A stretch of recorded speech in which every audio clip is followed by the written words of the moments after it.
બે ત્રણ મિત્રોનો પ્રશ્ન હતો કે હાલમાં બજારમાં જે કરેક્શન ચાલી રહ્યું છે તે ક્યાં સુધી ચાલશે અને એમાં ઇન્વેસ્ટમેન્ટ ઓપોર્ચ્યુનિટી લેવી જોઈએ કે નહીં લેવી જોઈએ અને આ કરેક્શનના કારણ. તો વાત એવી છે કે સતત 3-3.5 વર્ષથી બજારમાં તેજીનો માહોલ ચાલી રહ્યો હતો. દરેક ભાવે ઇન્વેસ્ટર એન્ટર થતો હતો અને એને જે રિસ્ક છે એ રિસ્ક દેખાતું નહોતું. એની સામે બીજું શું થતું હતું કે એફઆઈઆઈ સતત વેચતી હતી.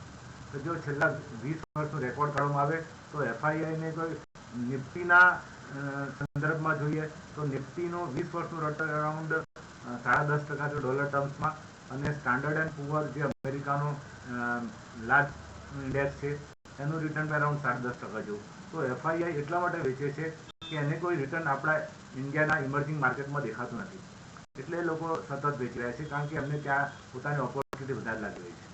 તો એની સામે લોકલ ઇન્વેસ્ટર લઈ રહ્યા હતા, વેલ્યુએશન સ્ટ્રેચ હતા અને લોકોની ગણતરી એવી હતી કે માર્ચ 2024, સપ્ટેમ્બર 2024 અને માર્ચ 2025ના વર્કિંગ વધારે સારા આવશે, પણ માર્કેટે કોઈ એવા રિટર્ન દેખ્યા નહીં, માર્કેટ એવા રિઝલ્ટ દેખ્યા નહીં ફંડામેન્ટલ પ્રમાણે, એટલે માર્કેટમાં કરેક્શન જે જરૂરી હતું એ આવ્યું અને જે સ્ટોક ઓવર વેલ્યુ હતા એ રિઝનેબલ વેલ્યુએશન પર આવી ગયા.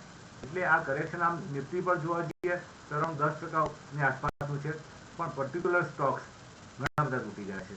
60-70% સુધી પણ સ્ટોક તૂટી ગયા છે.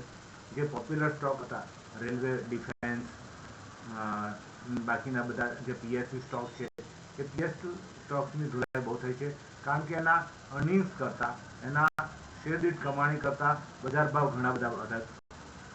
તો આમ જોવા જઈએ તો હેલ્ધી કરેક્શન છે. જે લોકોને એન્ટ્રી લેવી હોય એમના માટે સારી ઓપોર્ચ્યુનિટી છે, પણ તમારે ક્વોલિટી સ્ટોક લેવા પડશે. આડેધડ સ્ટોક લેવાનો કોઈ મતલબ નથી. હું હમણાં એક વાત કરું, હું નામ નથી બોલતો, એ કંપનીનો આજથી 5 વર્ષ પહેલાં 14 રૂપિયા ભાવ હતો અને એ ભાવ પહોંચી ગયો હતો અરાઉન્ડ 200 ઉપર. આજે કરેક્ટ થઈને અરાઉન્ડ 100ની આસપાસ આવી ગયો. એટલે એનો અર્થ એમ થયો કે 14 રૂપિયાવાળો સ્ટોક છે 200 રૂપિયા સુધી ખેંચી ગયા. એ લોકલ ઇન્વેસ્ટર ખેંચી ગયા. કોઈ દિવસ ઇન્સ્ટિટ્યુશન્સ એવો શેર ખરીદે પણ નહીં, અને જે ઓપરેટર હોય એ ઓપરેટર ઊંચા ભાવે લોકોના ગળામાં માલ વેચી જાય. એટલે તમારે જો આ લેવલ પર ઇન્વેસ્ટમેન્ટ ઓપોર્ચ્યુનિટી જોઈતી હોય તો ફંડામેન્ટલ્સ સારા હોય અને જે ક્વોલિટી કંપની હોય એ ક્વોલિટી કંપનીના શેર ખરીદવા જોઈએ. એ ક્વોલિટી કંપનીએ કદાચ એવું પણ બને કે આવનારા 2-4-6 મહિના સુધી બીજો 2-5% ઘટાડો આવે તો તમારે એમાં એવરેજ કરવાની ગણતરી રાખવી પડશે અથવા જે લીધેલા છે એને હોલ્ડ કરવાની.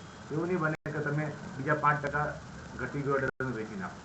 હવે જે ઇન્વેસ્ટમેન્ટ થશે એ મિનિમમ 3 વર્ષના પીરિયડ ઓછામાં ઓછું થશે, કારણ કે માર્કેટે 3 વર્ષ સતત તેજી આપી છે.